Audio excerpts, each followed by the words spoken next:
Hello and welcome to another exciting episode of AA Meetings. Abdi's going to be joining us tomorrow for audio portion, so this is just going to be the jokes. Yeah, I mean, the big news day today, very busy news day. Donald Trump's former campaign manager, just an hour before I was recording this, Brad Parscale, barricaded himself in a house and got into armed standoff with police. Yeah, I'm looking at the preliminary reports, and unfortunately, nobody was hurt. Yeah, too bad. But the big story from today was Donald Trump's taxes, and a lot of people on Twitter are comparing Donald Trump to Al Capone for tax evasion, and I feel like that's really unfair, right? I mean, Al Capone isn't responsible for nearly as many deaths. They just slander.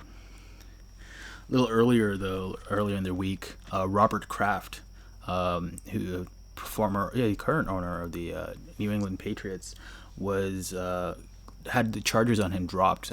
You might remember, was arrested in a sting at a prostitution sting at a massage parlor, and the warrant that was used in that sting was found to be improperly obtained, so all the charges were dropped. And in a statement, Kraft said that he was really relieved to get off, and he was happy to hear about the charges being dropped too.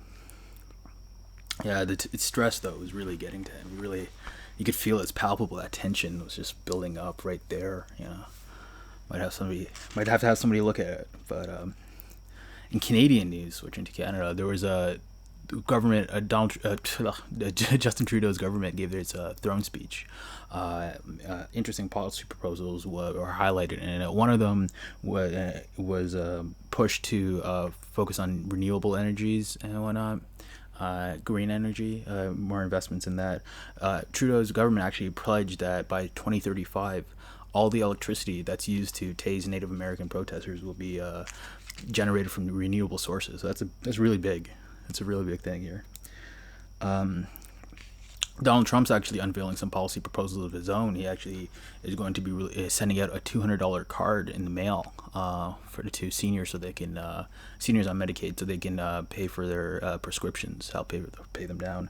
And a lot of people are saying that just a cynical bribe, but really put politics aside, forget about Donald Trump. Just think about the peace of mind that would be brought to these senior citizens in a pandemic, knowing that if the worst happens, if they do get COVID, then they can afford to buy a third of a dose of the treatment. It's really big. Another thing that he was doing was using money on an ad campaign for the CDC, using CDC funds for an ad campaign meant to lift up people's spirits. All right, starring such illustrious stars as Dennis Quaid and Garth Brooks. Is actually a veritable who's who of who the fuck. Maybe just because I'm a millennial, But in other celebrity news, I saw a headline that said Idris Elba and a few other celebrities were going to be telling so he's going to be telling adult bedtime jokes, which is, kind of strange to me. I thought we already had the DNC a few weeks ago. I don't know why we need another one, but whatever. Trump is fear mongering as always, talking about Antifa. His latest fair tactic is that they're hurling cans of tuna at police officers, hoping to injure them. But I don't know. I don't buy the story. It seems a bit fishy to me. I don't buy it. But there is some factual basis to what he's saying. There has been an increase in crime. Think of shootings, for example, have increased, and a lot of advocates and experts on the issues have been saying that it's because a lot of the root factors of crime, like poverty and anxiety, all these things are increasing, and the pandemic. And in addition to that, a lot of the public programs that are meant to mitigate that have either been closed because of social distancing or been underfunded, right? I think actually it might be a little bit more simple than that, though. I think maybe it's just really hard to stab somebody when you're social distancing. I think maybe that's why there was an uptick. But the crime is definitely going to be a big topic in the Trump-Biden debate that's coming up, right? And because of COVID, it's not going to be the full jam-packed auditorium like it was before in the previous presidential elections. Right now, it's just going to be Donald Trump, Joe Biden, the moderator, and Jerry Springer's guys who break up the fights, just in case. Yeah. Actually, it's on Tuesday, but I didn't know. I thought it was happening earlier. I thought I was watching it. It took me 30 minutes to really into it to realize I was actually watching Grumpy Old Men. But yeah, real big news for me though. Really tragic news was Ron Paul's stroke. He had a stroke live on TV, on a podcast actually, and he handled it, responded to it in true libertarian fashion. Actually, he challenged his carotid artery to a debate.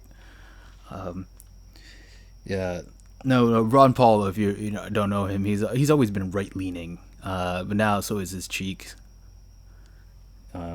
Yeah, I don't know. He named his son Rand Paul after the author Ayn Rand. A big fan of hers. One of her books, one of his favorites books by her, is The Fountainhead. And I think it's really ironic now that he has a fountain. Sorry, not that joke. Yeah. Anyways, he has a fountainhead now. His blood vessels are spewing. Yes, it's bad. But I was kind of shocked. Not because I was shocked to see that he was had a stroke, even though despite his advanced age, because I didn't think his blood vessels would violate the non-regression principle like that. Not true libertarians. Not true libertarians. But actually, when I first saw the video, I saw it completely out of context. It was just like him garbling and whatnot. At first, I thought it was like a debate prep for Trump and that he was doing Biden, but it turns out not to have been the case. Anyways, those are the jokes for now, and we're gonna have a audio episode soon, as I said. Thank you and goodbye.